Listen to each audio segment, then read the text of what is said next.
Welcome to the first video on the Jack Simpson BJJ YouTube channel.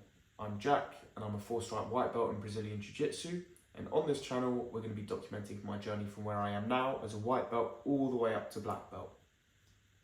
My plan for this channel is to document everything to do with my Brazilian Jiu Jitsu journey. I'm going to show you my wins, my losses and just about everything else in between. I'd also like to start off by saying I'm not an expert, nor am I claiming to be one. Obviously, I'm a white belt, I am a complete beginner. I'm just someone with a passion for learning the art of Jiu-Jitsu, and I'm dedicated to receive my black belt when the time is right. And what better way for me to improve than to document my journey for all of you to see and to hold me accountable for. So without further ado, let's get into the first competition analysis. So this competition that I'm about to show you is actually my second competition. I've been training for a total of 2 years, and I did my first competition last December, so at that time I'd been training about a year and I didn't do very well at all. I do have that all on film. If you'd want to see a similar sort of video to this, just let me know in the comments down below and I'll be sure to bring it to you. So let's get into the first match. So the guy was a lot taller than me, so I knew I had to be quick in establishing the grips, which I was. As you can see here, I've got a collar sleeve, and I'm keeping my arms straight and locked out to prevent him from pulling me into guard like that. So yeah, he sits guard and he tries to pull me down. I'm able to stay on my feet as he's trying to off balance me by kicking my far leg away. I'm able to stay on the feet, and as he stands up, I manage to grab a single leg for a takedown, although he does creep in a guillotine. So I spin him round, try to pass the legs immediately, which fails. He's got that guillotine on my chin, so it wasn't on, thankfully. And I was able to sort of sit here and just become sort of comfortable in the situation. For his arms to burn out, because he was putting it on and I knew he wouldn't be able to keep that pressure on forever. So I was able to just sit here, relax, and kind of wait for my next move while this guy uses a lot of his energy. There's the referee making sure that I'm still awake. Okay, go. His arms burn out and he lets go of the guillotine. So I try and walk his left arm above his head using the kind of caterpillar method, trying to walk his arm all the way up above his head. Couldn't quite get it, so I go hand to hand. And as you'll see here, I stalk my toes up onto the mat, really going in on that shoulder pressure, and I'm able to knee slice right through into side control. So yeah, keeping it on with the shoulder pressure, trying to make it as uncomfortable for him as possible, you know, but also trying to progress in position as well. I'm not trying to stall. So he tries to bump me off, and I come up and I walk my feet all the way up to above his head, keep going until I feel him stop following, and then straight into the mount, as you can see there. Didn't get the points for the mount as he did manage to bump me off. But as he bumped, I was able to stay attached and secure his back.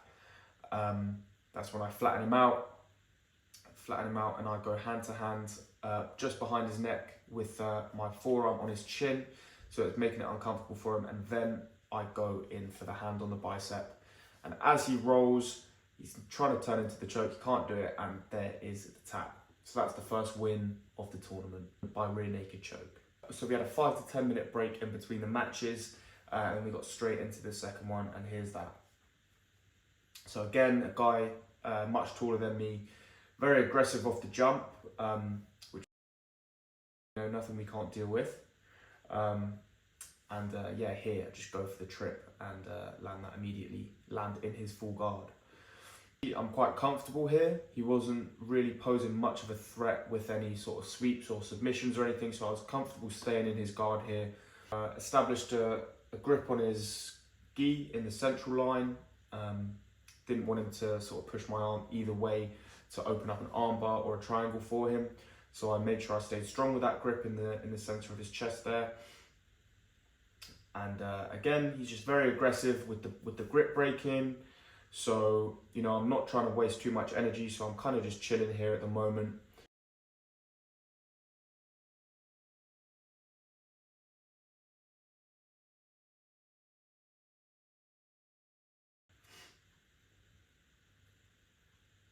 So I managed to just stand up and clear the legs completely with one sort of swift movement, and I was actually managed to trap his foot there, as you can see, with a grip on my own gi there. So that's sort of very, very beneficial for me. But he was very good with his posts, and I'm not able to put the shoulder pressure on because he is keeping me at a fair distance there. So I keep circling, staying tight with him. I know I'm using much less energy than he is, and as he goes to turn, switch the hips and slide right into side control there. So he tries to turn into me again, and I manage to switch to a seatbelt grip and put one hook in, and there's the second, and again just trying to flatten him out there, trying to make it as uncomfortable for him as possible. And he's trying to turn back into the mount position, as you can see there. Was able to stay onto his back attached with a grip on his gi, both hooks in, and oh no, I actually have a body triangle locked at this point. And as you can see, my foot is only attached to the back of my calf there. So in a minute there, when he traps that leg, what he's doing there with that with his bottom leg there is he's stretching my foot out as much as he possibly can, and that is really, really painful for me at this point. I very nearly tapped, but I couldn't. You know, I was on his back, I couldn't waste that opportunity. But it was a very, very painful experience, and he makes the mistake of rolling over onto his front again, where I secure more back control.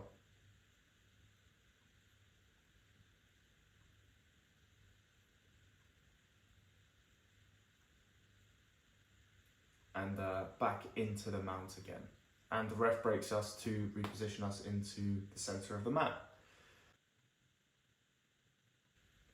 So starting again from mount, I was trying my best to kind of just cut his air off, try and suffocate him as much as possible. So I had my chest on his face, and I was hugging behind his head with both arms.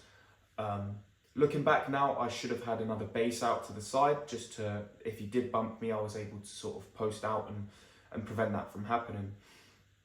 But at this stage, I was pretty comfortable. I wasn't worried about too much of what could have gone wrong. Obviously, anything could have gone wrong at any moment. But you know, I was comfortable here, and I wasn't sort of at any immediate risk. Holding that tight mount, and again marching my legs up as high as I can, make it as uncomfortable for him as possible. I asked my corner how long was left on the clock, and I asked how many points were left, and then I was up 10 points with 30 seconds to go. So I went for an armbar, and I got it. So that's win number 2.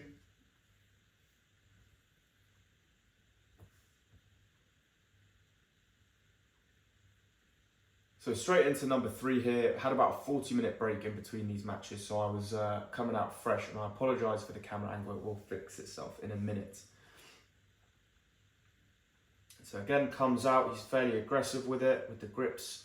I was able to secure my own grips as well at this time, so I wasn't too worried.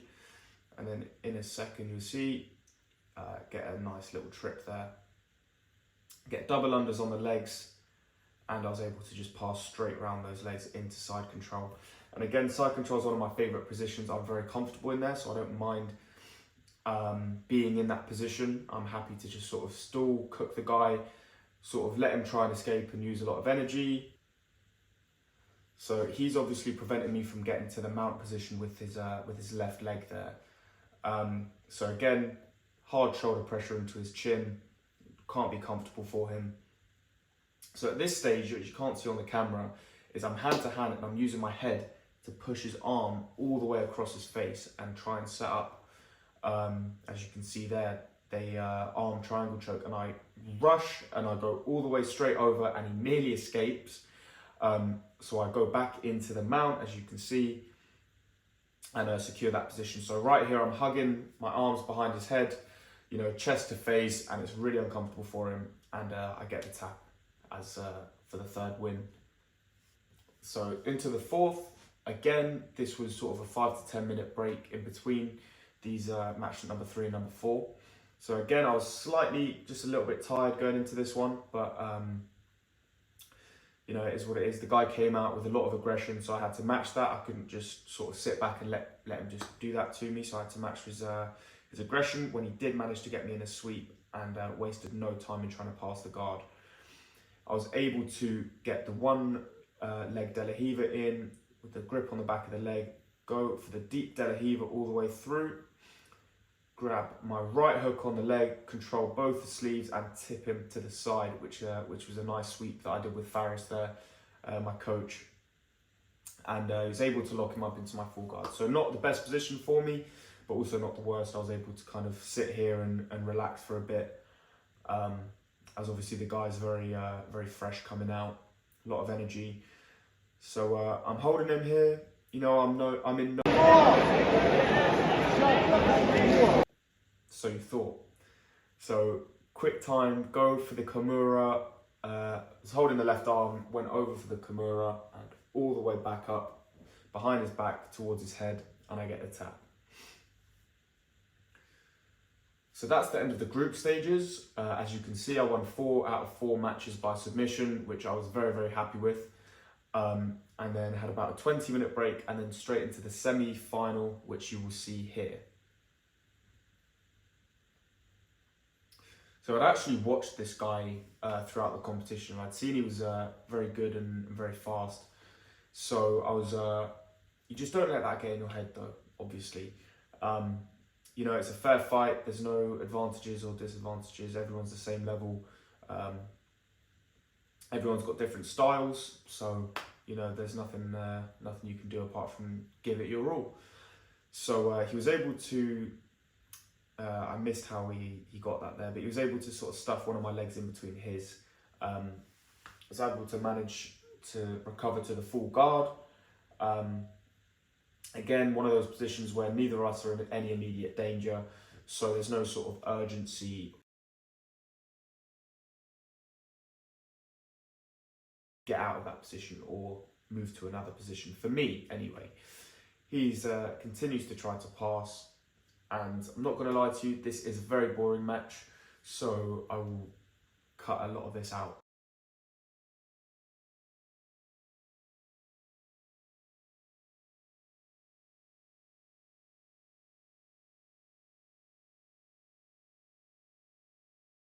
Here we get reset in half guard, and as you can see there, I'm on the bottom, and again he's stuffing that leg between his legs, so it's very difficult to me to break free.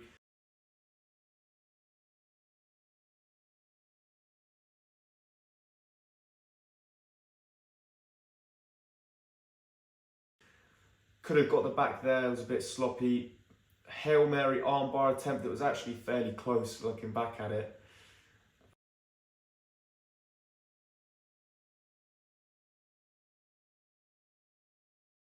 So my opponent there did have a slight cut on his face. Luckily for me, we were able to stop for sort of 5 or so minutes and regain my energy back, regain the confidence and sort of go out with everything. So 45 seconds left on the clock. Combat, go in, touch hands, have to go out with everything I can. Obviously I was, it was 0-0, so I was probably down on disadvantages, and to not help myself anymore, I sit to guard. So this is the stage. It's like, you know, I thought I was going to lose judge's decision if I didn't take this home, if I didn't score, if I didn't submit.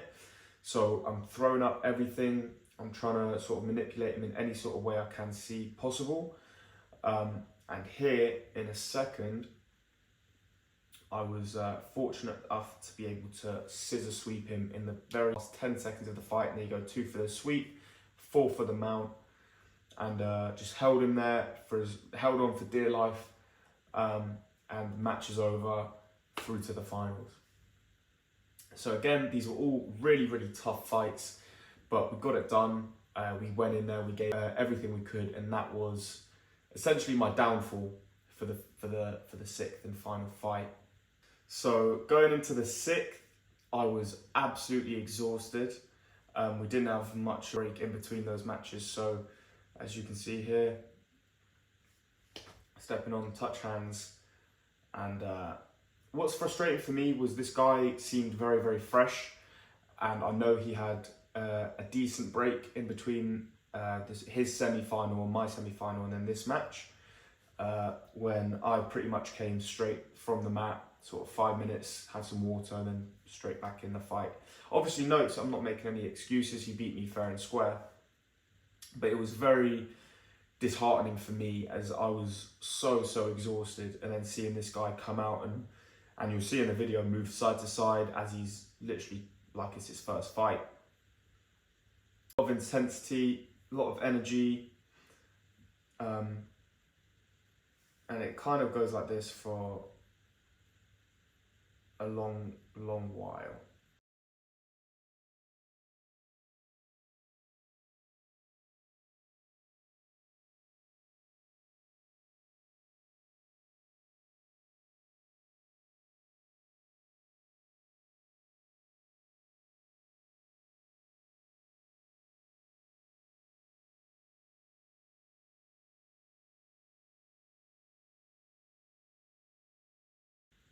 And then I'd go for the back, and again I was just too high up on his back. If I was able to stay lower and get the hooks in, you know, I potentially could have won this match, but I was rushed it, jumped on the back too quickly, and it ended up losing the position completely.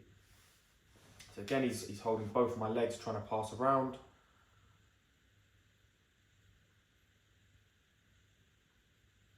And this guy was very skillful, very strong guy. When he went to hand, it was a lot of pressure. He was very good at making me uncomfortable. And he got mount there and we reset. So this was the last minute of the fight, and we're going to be getting into that. This was the last minute of the fight, and you know, at this stage I'd exerted everything I had, and when I mean everything, I mean absolutely everything I had. So, you know, I saw the points. I think at this point it was maybe, you know, 14-0 or 14-2. So I just had nothing left. You could see my legs kind of just flopping about. Like I was fighting with everything I had left in me, but the thing is I just had nothing left. And being in that situation where essentially you're helpless, you know, that's when you have those deep thoughts, and that's when, you know, you really find out what you're made out of, when, you know, when you've got no energy and you have no choice but to just fight and give everything you have. And he's just holding me in side control. He's completely confident he's going to win this, and I don't blame him.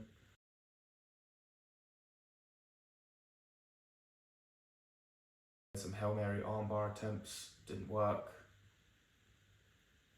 Could have again got the back, but he's got the hook there. See, I didn't see that obviously in real time when I was fighting.